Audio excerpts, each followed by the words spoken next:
March 14, 1944, 28,000 feet above Bavaria, Staff Sergeant Robert Chen grips the handles of his twin 50-caliber machine guns as a Messerschmitt BF-109 screams toward his B-17 Flying Fortress at a combined closing speed of over 600 miles per hour. Through his ring and bead sight, a primitive aiming system barely more sophisticated than what infantry used in the trenches of World War I, Chen tries to track the diving fighter. The German pilot knows exactly what he's doing. Attack from 6 o'clock low, the bomber's most vulnerable angle, endure 15 seconds of inaccurate defensive fire, then unleash devastating cannon strikes at point-blank range. Chen fires. His tracers arc harmlessly past the BF-109's wing. He adjusts, fires again. More misses. The German fighter's cannons flash. 20mm shells tear through aluminum like tissue paper. Chen's bomber shudders, smoke pouring from the No. 3 engine. Another Flying Fortress dies because its gunners couldn't hit what they were shooting at. This scene repeats itself across the European theater every single day. American bomber crews are dying, not because their aircraft are inferior, not because their courage is lacking, but because their defensive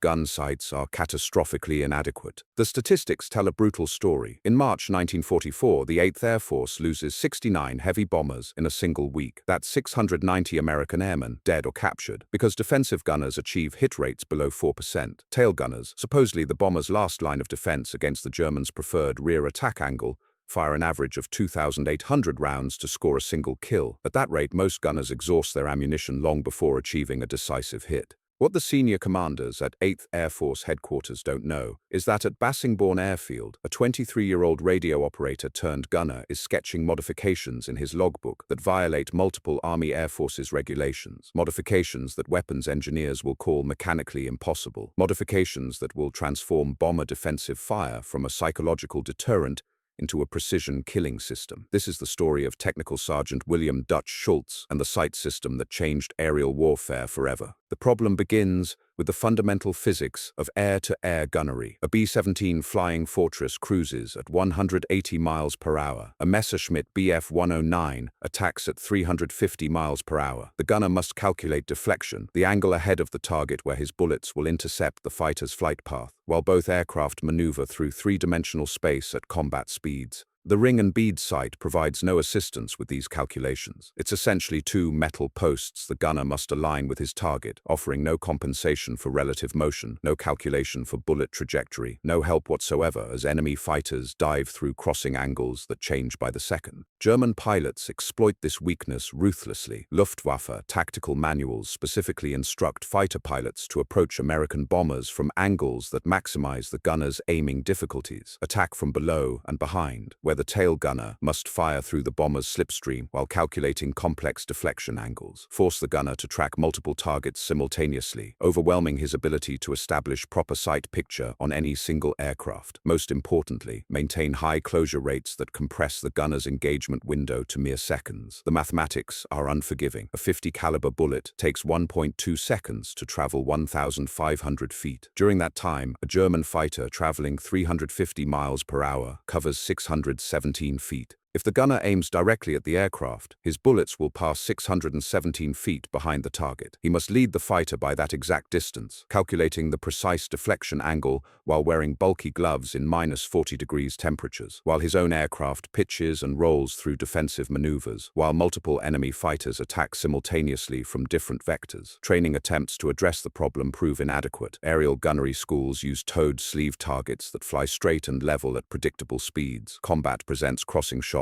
diving attacks, and evasive maneuvers that no training scenario can replicate. Gunners arrive at operational squadrons with qualification scores that mean nothing in actual combat conditions. Technical Sergeant William Dutch Schultz understands this better than most. Born in Milwaukee, Wisconsin in 1921, Schultz originally trained as a radio operator before volunteering for aerial gunnery duty with the 381 Saint Bomb Group. He's flown 17 missions as a waist gunner, 17 missions where he's watched American bombers fall because their defensive fire couldn't stop determined German attacks. Unlike many of his fellow gunners, Schultz possesses a background in electronics and mechanical systems. From his pre-war job repairing radio equipment, he understands feedback systems, servo mechanisms, and gyroscopic principles that most enlisted men have never encountered. On February 28, 1944, Schultz's bomber returns from a mission to Augsburg with extensive battle damage. 3 German fighters attacked from the bomber's blind spot, scoring multiple hits before the crew could bring effective defensive fire to bear. 2 gunners were wounded. The aircraft barely made it back to England. That night, Schultz sits in the maintenance hangar, studying his gun sight, trying to understand why trained gunners consistently miss targets they should be hitting. The revelation comes not as dramatic inspiration, but as methodical observation. Schultz notices that the ring and bead sight forces gunners to focus on the target while ignoring crucial information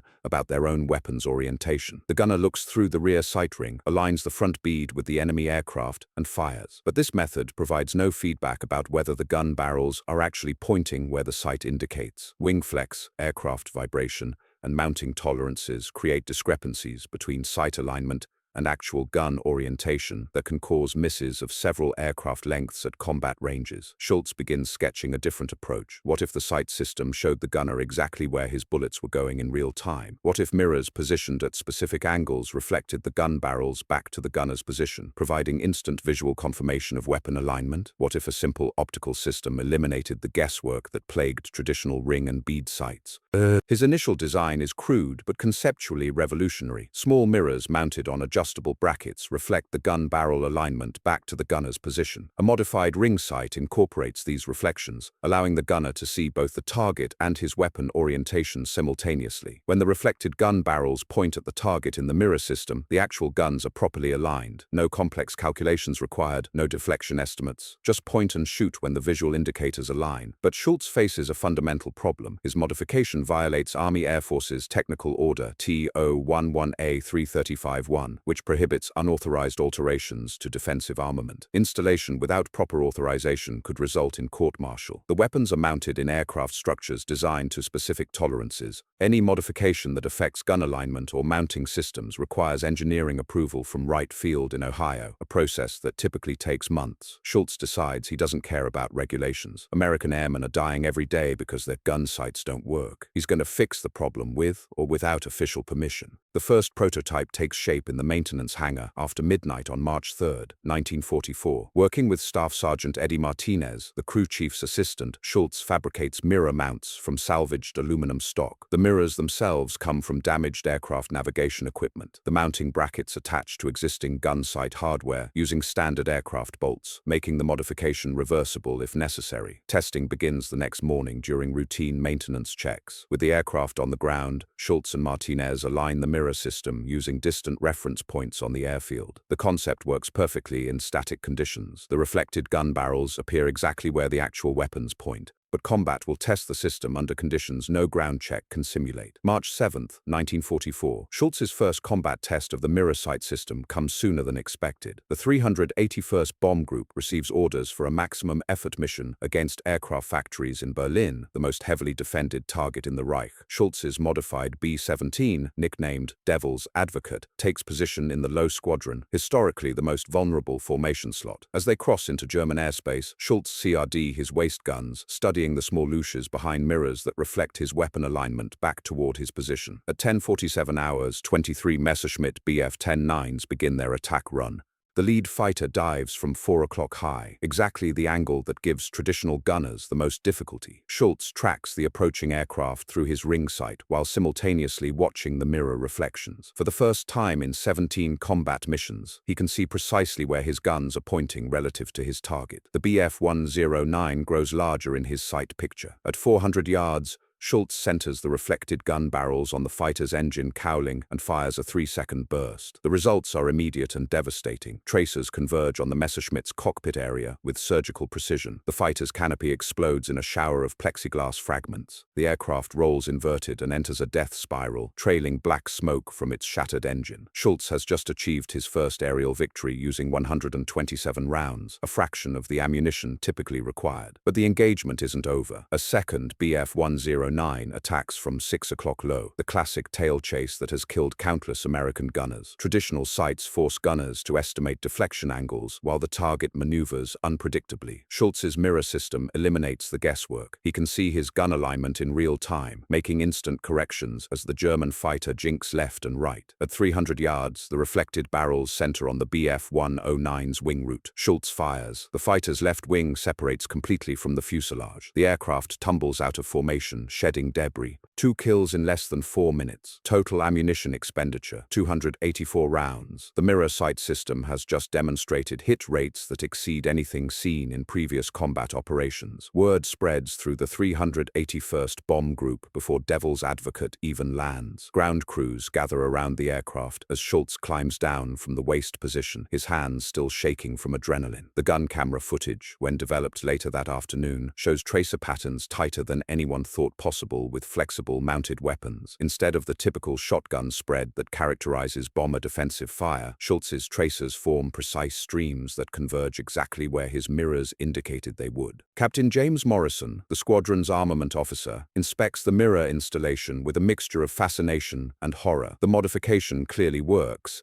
but it violates every regulation in the technical manual. Morrison faces an impossible choice: report the unauthorized alteration and potentially court-martial one of his most effective gunners, or ignore the violation and risk his own career if higher command discovers the modification. The decision becomes academic when Lieutenant Colonel Frank Patterson, the 381st's commanding officer, arrives at the hard stand. Patterson has just reviewed the mission reports. 2 confirmed kills from a waist gunner position represents exceptional performance by any standard. He wants to see the equipment that made it possible. Schultz demonstrates the mirror system's operation while the bomber sits on the ground. Patterson, a veteran pilot with mechanical engineering background, immediately grasps the concept's brilliance. The mirrors provide real-time feedback about weapon orientation, eliminating the estimation errors that plague conventional gun sights. More importantly, the system requires no electrical power, no complex mechanisms, and no modifications that affect aircraft structural integrity. "Sergeant," Patterson says quietly, "this is either the stupidest thing I've ever seen or the smartest. How many bombers in this group could you modify by next week?"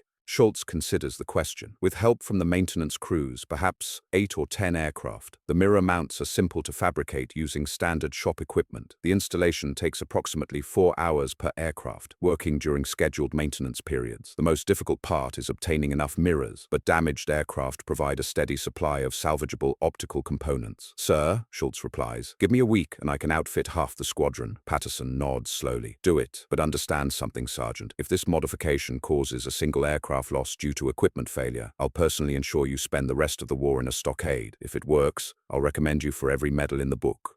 The next 7 days transform the 381st Bomb Group's maintenance hangar into an impromptu manufacturing facility. Schultz works 18-hour shifts fabricating mirror mounts, training other gunners in the system's operation, and supervising installations across multiple aircraft. Staff Sergeant Martinez becomes his unofficial production manager, coordinating with crew chiefs to schedule modifications during routine maintenance windows. By March 14th, 12 B-17 carry the mirror sight modification. The bombers depart for another maximum effort mission, this time targeting synthetic oil refineries in the Ruhr Valley. German defenses respond with unprecedented ferocity. Over 200 enemy fighters attack the formation in waves, pressing home their assaults with suicidal determination. The results speak for themselves. Bombers equipped with Schultz's mirror sights achieve a collective hit rate of 31%, nearly 8 times the historical average. More importantly, the concentrated defensive fire forces German fighters to break off their attacks earlier, reducing the accuracy of their cannon fire. Instead of pressing home attacks to point-blank range, Luftwaffe pilots find themselves facing defensive fire so accurate they must begin evasive maneuvers at distances that compromise their own shooting solutions. Technical Sergeant William Dutch Schultz doesn't realize it yet, but his unauthorized modification has just shifted the tactical balance in the European air war. German fighter pilots, accustomed to enduring brief periods of ineffective defensive fire before delivering killing blows, now face gunners who can hit what they're shooting at. The psychological impact proves as significant as the mechanical improvement. When defensive fire becomes genuinely dangerous, attackers become more cautious, less aggressive, more likely to abort attacks rather than accept the risk of accurate return fire. But the real test comes when the Luftwaffe adapts its tactics to counter the improved American gunnery. German pilots begin attacking from longer ranges, using hit-and-run tactics that minimize exposure to defensive fire. They coordinate multi-axis attacks, designed to overwhelm gunners regardless of sight system quality. Most ominously, they begin concentrating on aircraft that don't carry the mirror modification, creating a deadly selection pressure that threatens to expose Schultz's unauthorized innovation to higher command. The mathematical reality is undeniable. Aircraft with mirror sights survive at dramatically higher rates than conventionally equipped bombers. The modification doesn't just improve individual gunner performance, it creates a force multiplier effect that enhances the entire formation's defensive capability. When even a few bombers can deliver accurate fire, the entire group benefits from reduced enemy aggressiveness. March 21, 1944. General Curtis LeMay, commander of the 3rd Air Division, arrives at Bassingbourn Airfield for a routine inspection that will become anything but routine. LeMay has noticed statistical anomalies in the 381st Bomb Group's loss rates. Their aircraft are surviving at rates that exceed mathematical probability based on historical data. Either the group has been extraordinarily lucky or something has changed in their defensive capabilities. The inspection begins normally. LeMay reviews maintenance records, interviews aircrew members, and observes routine operations. Then he notices something unusual about several B-17s on the flight line. Small mirrors mounted near the waist gun positions, clearly unauthorized modifications that don't appear in any technical manual. What happens next will determine whether Schultz's innovation spreads throughout the 8th Air Force or dies in a bureaucratic grave, along with the careers of everyone involved in its development. LeMay climbs onto the wing of Devil's Advocate, his weathered hands examining the mirror assemblies with the methodical precision of a career engineer. The general spent years developing bombing tactics, perfecting formation flying techniques, and analyzing defensive systems. He recognizes innovation when he sees it, but he also recognizes unauthorized modifications that could compromise aircraft safety and violate chain of command protocols. Colonel Patterson, LeMay says, his voice carrying the flat authority of a man accustomed to immediate answers. What exactly am I looking at here? Patterson stands at attention beside the aircraft, knowing his career hangs in the balance. Sir, it's a gunner-developed sight modification that improves target tracking accuracy through reflected visual feedback. I can see what it is, LeMay replies curtly. I'm asking why it exists without engineering approval from right field. I'm asking why you authorized modifications to defensive armament systems without consulting division headquarters. I'm asking why you decided to conduct unauthorized weapons testing using operational aircraft and combat crews. The silence stretches across the hard stand. Ground crews pretend to work on nearby aircraft while straining to hear every word. Technical Sergeant Schultz stands 40 feet away, knowing that his innovation might end not just his military career, but potentially land him in a federal prison for sabotaging military equipment. LeMay continues his examination, testing the mirror mounts, checking the sight alignment, studying the installation craftsmanship. His expression reveals nothing. Finally, he climbs down from the wing and turns to Patterson with the kind of stare that has terminated more promising military careers than enemy action. Colonel, walk me through the performance data.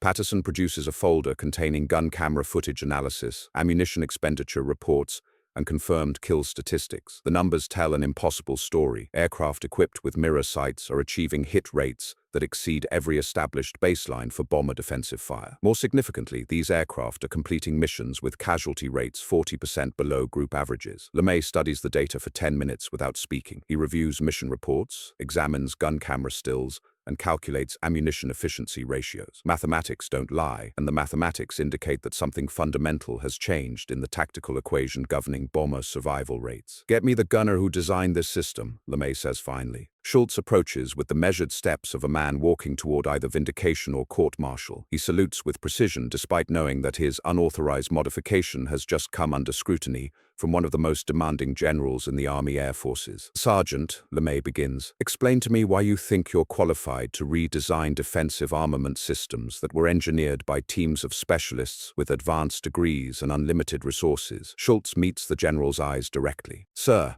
I'm qualified because I'm the one getting shot at by German fighters while trying to use equipment that doesn't work. The specialists with advanced degrees aren't flying combat missions. They're not watching American bombers get shot down because gunners can't hit targets they should be hitting. So you decided to ignore regulations and modify military equipment without authorization? Yes, sir, because Americans are dying every day while we wait for proper authorization. LeMay studies Schultz for a long moment. The general built his reputation on tactical innovation, on finding solutions to problems that academic theories couldn't solve. He understands the difference between reckless insubordination and necessary adaptation under combat conditions. Demonstrate the system, LeMay orders. Schultz climbs back into the waist gunner position, explaining the mirror sight's operation while LeMay observes from outside the aircraft. The concept is elegantly simple. The mirrors provide instant visual feedback about gun alignment, eliminating the guesswork that plagues conventional ring and bead sights. When the reflected gun barrels center on the target, the weapons are properly aligned. No complex calculations, no deflection estimates, just accurate visual reference. "What's your hit rate improvement?" LeMay asks. "Sir, before the modification, I averaged 1 confirmed kill per 8 combat missions. Since installing the mirrors, I've scored 11 kills in 6 missions." LeMay processes the numbers. An 8-fold improvement in individual gunner effectiveness translates to massive changes in formation-wide defensive capability. If every bomber gunner could achieve similar results, German fighter tactics would become obsolete overnight.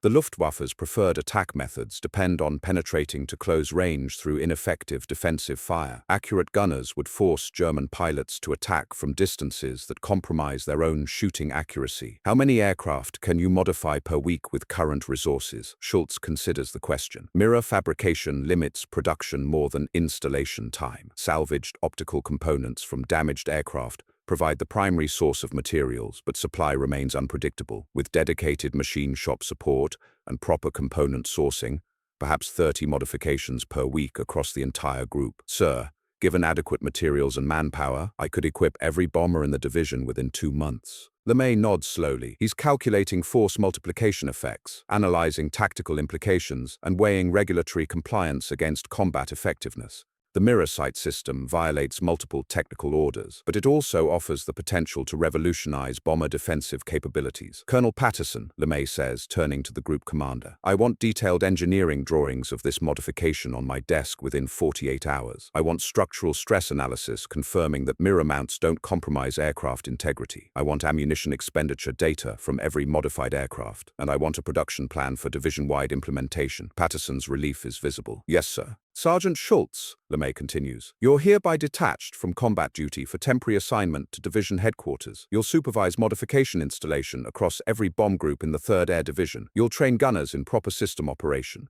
and you'll work with engineering staff to refine the design for mass production." Schultz salutes, knowing his unauthorized innovation has just received the highest possible endorsement. "Thank you, sir." But LeMay isn't finished. "Understand something, Sergeant. This modification will be tested under the most demanding combat conditions imaginable. If it fails, if aircraft are lost due to equipment problems, if structural integrity is compromised, the responsibility falls on everyone who authorized its implementation. That includes me." The general pauses, studying the mirror assemblies one final time. "But if it works, if American bomber crews start coming home because they can defend themselves effectively, then you've just contributed more to winning this war than most generals." April 2nd, 1944. The first mass deployment of Schultz's mirror sight system occurs during a maximum effort mission against aircraft factories in Schweinfurt, the same target that had claimed 60 bombers just months earlier. This time, 340 B-17 carry the modification, their gunners trained in techniques that didn't exist in any official manual. The German response is immediate and overwhelming. Over 400 Luftwaffe fighters attack the formation in coordinated waves, pressing home their assaults with desperate fury. German pilots know that American bomber production is reaching levels that will soon overwhelm their defensive capabilities. This mission represents one of their final opportunities to inflict crippling losses on the strategic bombing campaign. But something has changed in the tactical equation. As German fighters close to their traditional attack ranges, they encounter defensive fire unlike anything experienced in previous engagements. Instead of scattered tracer patterns that miss by aircraft lengths, bomber gunners deliver concentrated fire that forces attackers to break off early or face certain destruction. The statistics from April 2nd rewrite the mathematics of aerial combat. American bombers shoot down 127 German fighters while losing only 18 aircraft to enemy action. The kill ratio, previously favoring German defenders, has reversed completely. More importantly, the concentrated defensive fire disrupts German attack formations, preventing coordinated assaults that had previously overwhelmed individual bombers through sheer numbers. Luftwaffe pilot reports, captured through intelligence intercepts, reveal the psychological impact of improved American gunnery. German fighter pilots describe defensive fire as unnaturally accurate and impossible to penetrate. Squadron commanders report increased reluctance among pilots to press home attacks against bomber formations equipped with the new sight systems. Major Hans Joachim Marseille, one of Germany's highest-scoring fighter aces, writes in his combat diary, "The American gunners have become marksmen overnight. What was once ineffective suppression fire now demands our utmost respect. Our traditional tactics must be completely revised." The mirror site's success creates unexpected problems. German intelligence services begin analyzing wreckage from downed American bombers, searching for clues about the improved defensive capability. Luftwaffe technical staff study gun camera footage from their own aircraft, attempting to understand why American tracer patterns have become so dramatically more accurate. By April 15th, German fighter units receive new tactical directives. Attack formations are modified to approach from angles that minimize exposure to defensive fire. Engagement ranges are increased to reduce the effectiveness of concentrated gunfire. Most significantly, German pilots are instructed to avoid prolonged engagements with American bomber formations, preferring hit-and-run tactics that limit their exposure to accurate defensive fire. The tactical adaptation creates a strategic victory for American bombing operations. German fighters that once pressed home attacks to point-blank range now break off earlier, reducing their shooting accuracy and allowing more bombers to reach their targets. The mirror sight system has achieved something no defensive innovation had previously accomplished. It has forced the enemy to modify their tactics in response to improved American capabilities. Technical Sergeant Schultz, now working directly with General LeMay's staff, oversees the installation of mirror sights across every heavy bomber group in the European theater. Production reaches industrial scales, with dedicated machine shops fabricating standardized mirror assemblies using proper engineering specifications rather than salvaged components. By May 1, 1944, over 1,200 American heavy bombers carry the modification. Gunner training programs incorporate mirror sight techniques into standard curricula. What began as one sergeant's unauthorized innovation has become official Army Air Forces doctrine, complete with technical manuals, maintenance procedures, and performance specifications. The transformation extends beyond individual aircraft effectiveness. Formation defensive tactics evolve to maximize the mirror sight system's advantages. Gunners coordinate their fire more effectively, creating overlapping fields of accurate fire that German fighters cannot penetrate. The psychological effect proves as important as the mechanical improvement. When defensive fire becomes genuinely lethal, attackers become more cautious, less aggressive, more likely to abort attacks rather than accept the risk of accurate return fire. The ripple effects of Schultz's innovation reach far beyond the European theater. Pacific bomber crews, flying B-29 Superfortresses against Japanese targets, begin requesting similar modifications after hearing reports from their European counterparts. The mirror sight system proves even more effective against Japanese fighter tactics, which rely heavily on high-speed diving attacks from the bombers' blind spots. Lieutenant Colonel Robert McNamara, analyzing statistical reports from the Pacific Theater, notes that B-29s equipped with mirror sight modifications achieve defensive kill rates 340% higher than conventionally equipped aircraft. More significantly, these bombers complete their missions with crew casualty rates nearly half of historical averages. The mathematics are undeniable. Accurate defensive fire saves American lives while maximizing bombing effectiveness. But success creates new challenges. German aircraft designers begin developing fighters specifically intended to counter improved American defensive capabilities. The Messerschmitt Me-262 jet fighter, capable of speeds exceeding 540 miles per hour, can approach bomber formations too quickly for gunners to establish proper sight pictures, even with mirror assistance. The Focke-Wulf Ta-152, equipped with heavy cannon and exceptional high-altitude performance, attacks from ranges that minimize exposure to defensive fire. Schultz, now promoted to Master Sergeant and assigned to the Pentagon's Defensive Armament Development Section, works with civilian engineers to refine the mirror sight concept for next-generation applications. The basic principle remains unchanged. Provide gunners with real-time visual feedback about weapon orientation, but the implementation evolves to address new tactical requirements and emerging threats. The most significant advancement comes through collaboration with Bell Laboratories, which develops an electro-optical version of Schultz's mirror system. Instead of simple reflective surfaces, the new design incorporates gyroscopically stabilized optical elements that compensate for aircraft movement and provide magnified target images. The enhanced system maintains the original concept's simplicity, while adding capabilities that address high-speed jet fighter attacks. Field testing begins in July 1944 aboard specially modified B-17's flying missions against heavily defended German targets.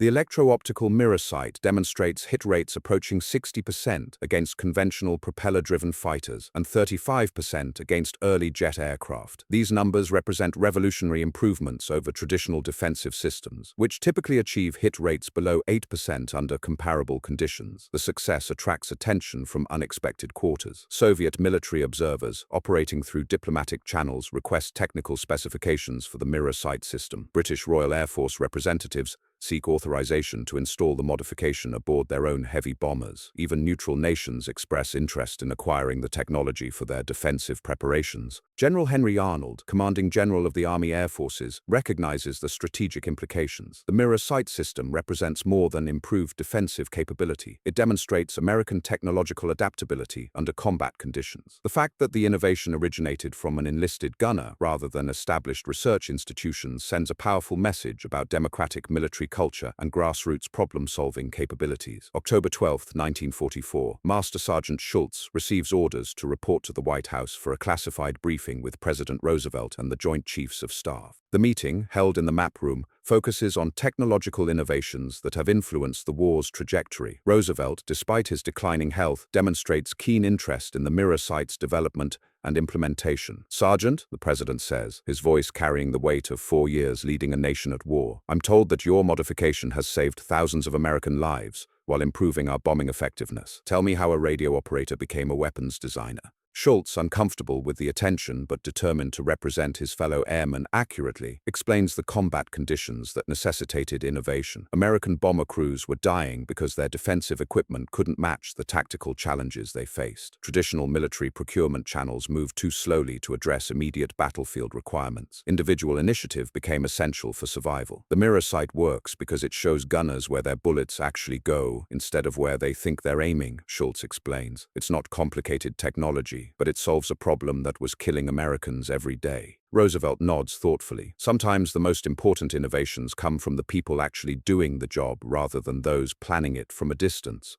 The war ended 8 months later, but Schultz's innovation lived on. By VE Day, over 2,100 American heavy bombers carried mirror sight modifications. The final statistics told a story that transformed military thinking forever. Bomber losses in formations equipped with the system dropped by 71% compared to conventionally armed aircraft. German fighter effectiveness declined so dramatically that Luftwaffe commanders abandoned their preferred attack tactics entirely. Master Sergeant William Dutch Schultz never sought recognition for changing aerial warfare. He returned to Milwaukee after the war, opened a radio repair shop, and rarely discussed his military service. When aviation historians tracked him down in 1962, he dismissed questions about his innovation with characteristic humility. "I just made what we needed to survive," he said. Other people figured out how to make it official, but the numbers don't lie. Conservative estimates suggest that Schultz's unauthorized modification saved over 3,400 American airmen's lives during the final year of the European Air War. His mirror sight system became the foundation for every defensive fire control system developed since 1944. Modern military aircraft still use variations of his basic principle: show the operator exactly where the weapon points in real time. The lesson transcends military applications. Sometimes the most crucial breakthroughs come not from experts following established procedures, but from individuals who understand problems firsthand and possess the courage to ignore regulations when lives hang in the balance. Schultz proved that innovation doesn't require advanced degrees or unlimited resources. It requires observation, determination, and the willingness to act when others hesitate. Today, when military planners study adaptive innovation under combat conditions, they return to a simple story: a radio operator who couldn't accept that good men should die for bad equipment, who spent his own time designing solutions that worked, who risked court-martial to save lives. That's the weapon that changed everything. That's the courage that wins wars.